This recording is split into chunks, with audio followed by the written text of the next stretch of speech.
Hi, this is your Yo-Yo Sam. Come on, let's go. Let's bolt. So all lovely ladies and gentlemen, welcome to my channel. At ito ngayon ang aking i-vlog ay yung paano pag-harvest. Akyatin muna yung isang puno ng niyog, ihulog yung mga matured na niyog, pero kailangan talaga na wala pa siya mga naka-sprout. Yung purely matured pa lang, hindi pa na-over. Katulad ng ganito, pwede siyang ihulog. Pag ganito, makapal pa ang laman nito ng isang niyog. Pero kung mayroon na siyang mga sprout na katulad dito na masyado na mahaba, laman yung coconut meat, kinukonsume ng isang sprout na young coconut. Kailangan talaga wala pang sprout upang mas makapal ang iyong makuha na kupra. Nag-umpisa na siya sa pagbiyak ng niyog at pagkatapos nito ay sasakay siya sa kanyang kabayo. Yan ang kabayo na yan ay mayroong mga ngipin.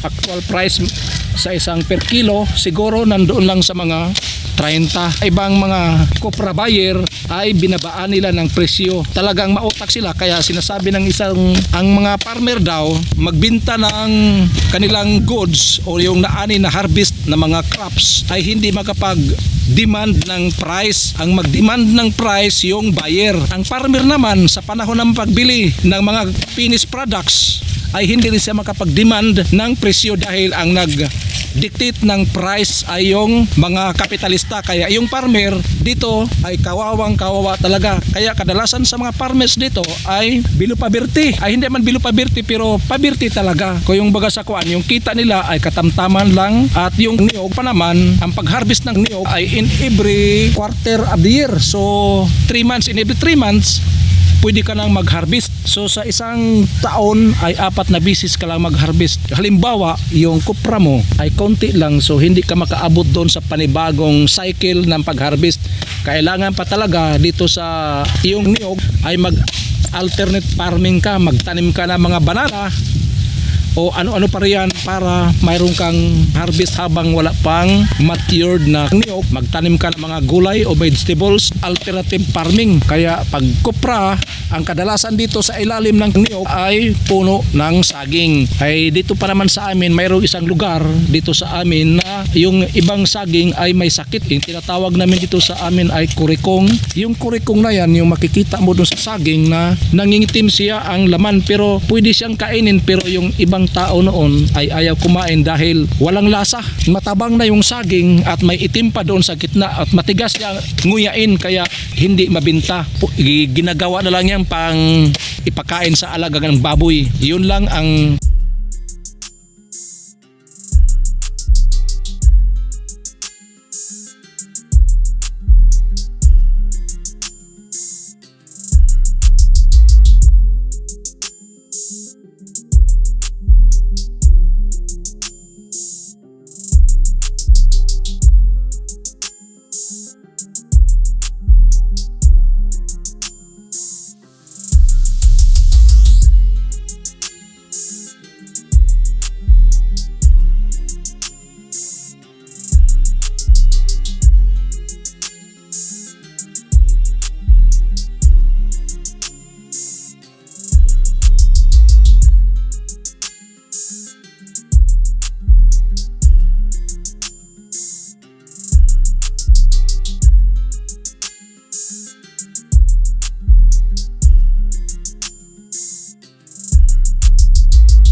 This is your Yoyo Sam. See you on my next vlog and God bless us all.